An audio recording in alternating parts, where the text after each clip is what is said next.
ఓం మహాగణాధిపతయే నమః. ఓం గురుభ్యో నమః. ఓం శ్రీమాత్రే నమః. మనం ఈరోజు గురువు శని డబుల్ ట్రాన్సిట్ అంటారు. అంటే రెండు గ్రహాలు ఒకే భావం మీద గనక దృష్టి సాధించినప్పుడు ఆ యొక్క భావం ఫలకృతం అవుతుంది. మనం చూడండి, చాలా అంశాలు, గృహం కట్టుకోవాలనుకుంటాం, విద్య పూర్తి చేసుకోవాలనుకుంటాం, కొన్ని బ్యాక్లాగ్స్ మిగిలిపోతుంటాయి. వివాహం కానివ్వండి, ఉద్యోగం కానివ్వండి, వ్యాపారం కానివ్వండి, ఒక స్థలం కొనుక్కోవడం కానివ్వండి, ఇలాగ అనేకమైనటువంటి అంశాలు. లేదా ఒక అగ్రిమెంట్ చేసుకుంటున్నాం, అగ్రిమెంట్ కంప్లీట్ అవ్వట్లేదు, లేకపోతే ఇలా అనేకమైనటువంటి అంశాలు ఏవైతే ఉంటాయో, ఒక్కొక్క లగ్నం నుంచి చంద్రుడు రాశి కంటే లగ్నం చాలా బలమైనటువంటిది గుర్తుపెట్టుకొని, చంద్రరాశి బలమైనది కాదని కాదు, లగ్నం ప్రధానంగా తీసుకోవాలి. మనకి జన్మజాతకాన్ని రీడ్ చేసేటప్పుడు కూడా లగ్నం నుంచే చూసుకుంటాం. కావున లగ్నం నుంచి ఈ డబుల్ ట్రాన్సిట్ అనేటువంటిది ఏ భావం మీద పడుతుంది, అలా ఆ భావం పడ్డప్పుడు మరి అది ఎంత ఫలకృతం అవుతుంది. దాంతోపాటు కుజకేతువులు కూడా కలిసి ఉన్నారు ఇప్పుడు మనకి.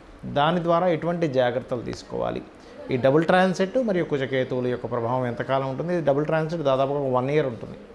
కాబట్టి ఈ సంవత్సరం పాటు ఏ లగ్నాల వారికి ఎటువంటి ఫలితాలు వస్తాయి, ఏ విషయాల పట్ల కుజకేతువుల వల్ల జాగ్రత్తగా ఉండాలి అనేటువంటి అంశాలు చెప్తుంది నేనైనప్పటికీ కూడా చెప్పిస్తున్న సాక్షాత్ లలిత అమ్మవారికి భావిస్తూ ఒక్కొక్క లగ్నం గురించి మనం తెలుసుకుందాం.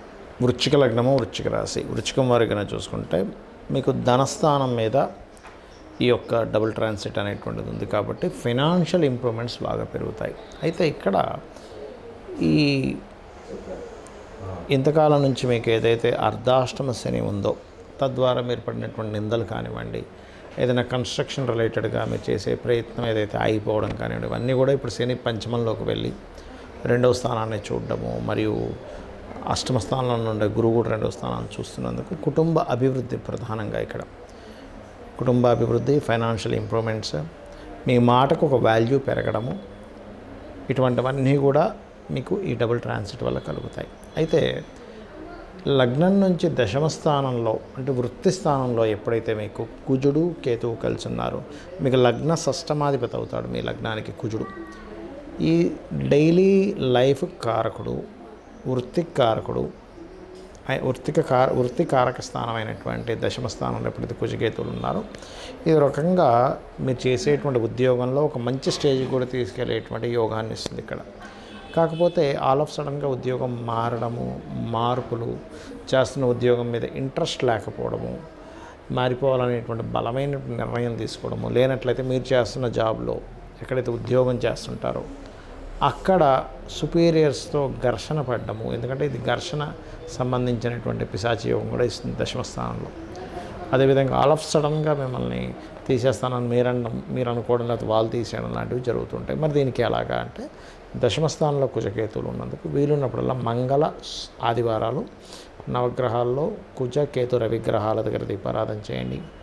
గోవులకి క్యారెట్స్, బెల్లము, గోధుమ రవ్వ, గ్రాసము తినిపించండి. మరియు ఓం మాణిక్య ముకుటాకార జానుద్వయ విరాజితాయ నమః అని చేస్తూ ఉండండి. ముఖ్యంగా ఎప్పుడైనా సరే ఈ రకంగా కాంబినేషన్స్ ఉన్నప్పుడు తొందరపడి షేర్ మార్కెట్ జోలికి కూడా వెళ్ళకూడదు. ఇక్కడ ఏమవుతుందంటే, ఒక్కొక్కసారి ఈ ధనయోగం బాగుంది కదా, షేర్ మార్కెట్లోకి వెళ్ళి సంపాదించుకుంటారు అనుకుంటారు. ఎందుకంటే ఇక్కడ పంచమ స్థానం ఏదైతే ఉందో, పంచమంలో శని ఉన్నాడు. నిర్ణయ స్థానము, ఆలోచన స్థానము అంటూ ఉంటారు. ఎప్పుడైతే పంచమంలో శని ఉన్నప్పుడు చాలామంది ఏంటంటే, పంచమ శని కొంచెం ఆలస్య సంతాన యోగం ఉంటుంది. అయితే గోచారంలో పంచమంలో శని వచ్చింది మాత్రం ఆలస్యం ఇవ్వాలని రూల్ లేదు. మీ పర్సనల్ చార్ట్లో కనుక పంచమాధిపతి ఆలస్య కారకులతో కనెక్ట్ అయినప్పుడు మాత్రమే సంతానం ఆలస్యంగా ఉంటుంది, గుర్తుపెట్టుకోండి. అయితే ఇక్కడ మాత్రం రాజకీయ నిర్ణయాలు, ఉద్యోగంలో తీసుకునే నిర్ణయాల విషయంలో తొందరపాటు పనికిరాదు. ఇక మీరు చేయవలసినటువంటి దేవతారాధన కాలభైరవ అష్టకము, దక్షిణామూర్తి యొక్క స్తోత్ర పఠనం చేయండి. అన్ని విధాలా మీకు బాగుంటుంది. ఈ డబుల్ ట్రాన్సిట్ అనేటువంటిది ఏదైతే ఉందో, ఈ పిశాచి యోగం ఏదైతే ఉందో, మరి పర్సనల్ చార్ట్లో ఎవరికైనా డబుల్ ట్రాన్సిట్ ఏ భావం మీద పడితే ఎటువంటివి వాళ్ళు ఫ్రూట్ఫుల్ పొందుతారు. ఎందుకంటే అసలు మనం ఇంకా ఈ జన్మలో మనం ఇది ఫ్రూట్ పొందుతామా లేదా అనుకునేటువంటి దానికి ఈ డబుల్ ట్రాన్సిట్ చక్కగా ఉపయోగపడుతుంది. దీన్ని గురుకర్మ యోగము అని కూడా ఉంటారు జన్మజాతకంలో. అంటే శని గురువులు, కర్మ అంటే శని, జీవుడు గురువు కారకుడు గురువు. దీనివల్ల ఎవరికైనా ఈ కాంబినేషన్ పర్సనల్ చార్ట్లో ఉన్నట్లయితే వాళ్ళు టీచింగ్స్ లైన్స్లోకి వెళ్ళడానికి, అకౌంటింగ్ రంగాల్లోకి వెళ్ళడానికి, మరియు ధర్మబద్ధంగా జీవితం సాగించడానికి, ధర్మానికి వ్యతిరేకంగా ఉండాలంటే వాళ్ళకి ఎక్కడా కూడా మనసు ఒప్పుకోదు ఈ గురుకర్మ యోగం ఉన్నటువంటి వారికి. దాంతోపాటు కేతు సంబంధం వచ్చిందనుకోండి, ఉదాహరణకి వాళ్ళకి గురుకర్మ యోగా విత్ ఆధ్యాత్మిక యోగం కూడా ఏర్పడుతుంది. సో ఇది గుర్తుపెట్టుకోండి. అయితే ఈ డబుల్ ట్రాన్సిట్ కనుక ఎవరికైనా వాళ్ళ పర్సనల్ చార్ట్లో జన్మలగ్నం మీద సంబంధం ఏర్పడింది అనుకోండి, వాళ్ళు 100% ధర్మబద్ధంగా ఉంటారు. కాకపోతే లగ్నాధిపతి కూడా బాగుండాలి అక్కడ.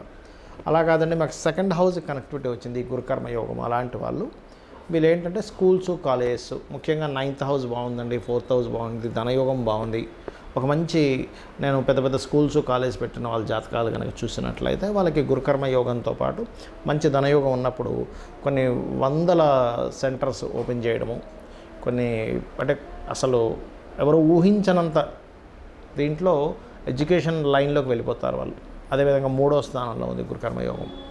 మంచి సహోదరులు ధర్మబద్ధంగా ఉండేటువంటి అన్నదమ్ములు అక్క చెల్లెలు వాళ్ళకు ఉంటారు. 4వ స్థానంలో ఏర్పడింది. దాంతోపాటు కుజుడు కూడా బాగున్నాడు అనుకోండి, అప్పుడు వాళ్ళకి ఏంటంటే చక్కగా వీళ్ళు సంస్థలు ఏర్పాటు చేయడానికి మరియు భూమి మూలంగా ధనం సంపాదించడానికి యోగిస్తుంది. 5వ స్థానంలో కనుక ఈ గురుకర్మ యోగం ఏర్పడిందండి, అదేవిధంగా పంచమాధిపతి కూడా బాగున్నాడు అన్నప్పుడు చక్కటి సంతానం సరైన సమయంలో ఏర్పడుతూ ఉంటుంది. 6వ స్థానంలో కనుక ఉన్నట్లయితే వీళ్ళు తీసుకున్న అప్పును ధర్మబద్ధంగా తీర్చగలుగుతారు. 7వ స్థానంలో ఉన్నప్పుడు జీవిత భాగస్వామి ధర్మబద్ధంగా ఉండడం.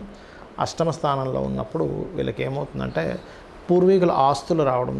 9వ స్థానంలో ఉన్నప్పుడు మంచి గురువులు వీళ్ళకి లభించడం, మీరు మంచి గురువుగా పేరు ప్రఖ్యాతలు పొందడం. 10వ స్థానంలో ఏర్పడినప్పుడు మంచి అంటే ఇక్కడ చూడండి మనకు ఒక్కోసారి సరైన సమయంలో సరైనటువంటి కంపెనీలో వాళ్ళకి జాబ్స్ రావడం అనేటువంటి జరుగుతుంది. అయితే ఇక్కడ ఏంటంటే దశమాధిపతి కూడా బాగుండాలి. అదేవిధంగా ఏకాదశ స్థానంలో ఏర్పడినప్పుడు వ్యాపారాన్ని ధర్మబద్ధంగా చేస్తారు. 12వ స్థానంలో ఏర్పడినప్పుడు గురుకర్మ యోగం వీళ్ళు ఎక్కడా కూడా అంటే వీళ్ళ యొక్క వివాహ జీవితాన్ని ధర్మబద్ధంగా గడపడానికి చూస్తారు. గురువు ఉన్నా లేకపోతే గురువు శనులు కలిసి ఉన్న 12వ స్థానం మీద దృష్టి ఉన్నా కూడా.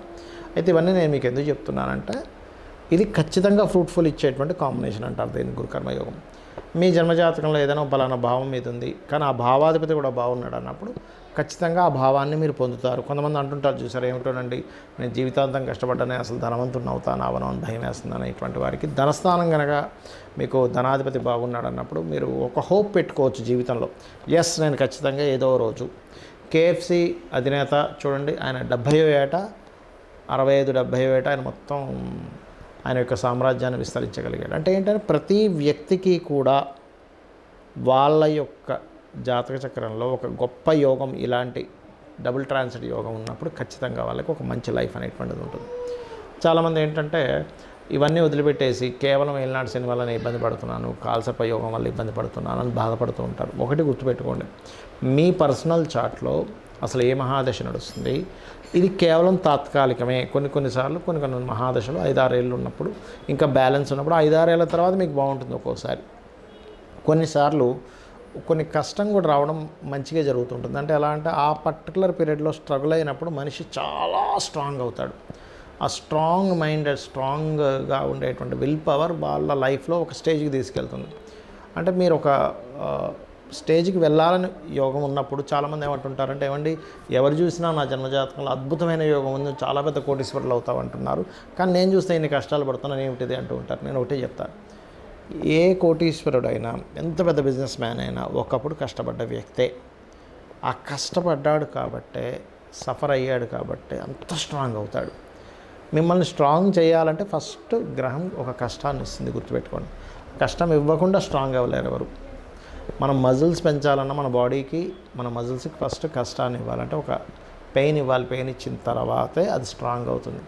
సో మీ అందరికీ కూడా చెప్పేది ఒకటే, మీరు ఎటువంటి కష్టాల్లో ఎటువంటి ఇబ్బందుల్లో ఉన్నా, మెయిన్గా ఇవాళ రేపు అప్పులు ఎక్కువగా ఇబ్బంది పడుతున్నారు అప్పుల బాధలతో, కాబట్టి ఓం అపర్ణాయే నమః.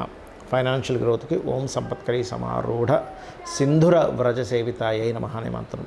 లేదండి నాకు హ్యాపీనెస్ లేదు, బిజినెస్లో ఇంప్రూవ్మెంట్స్ లేవనుకునేటువంటి వారు ఓం ఇంద్రగోప పరిక్షిప్త స్మరతోనాభజంగికాయే నమః.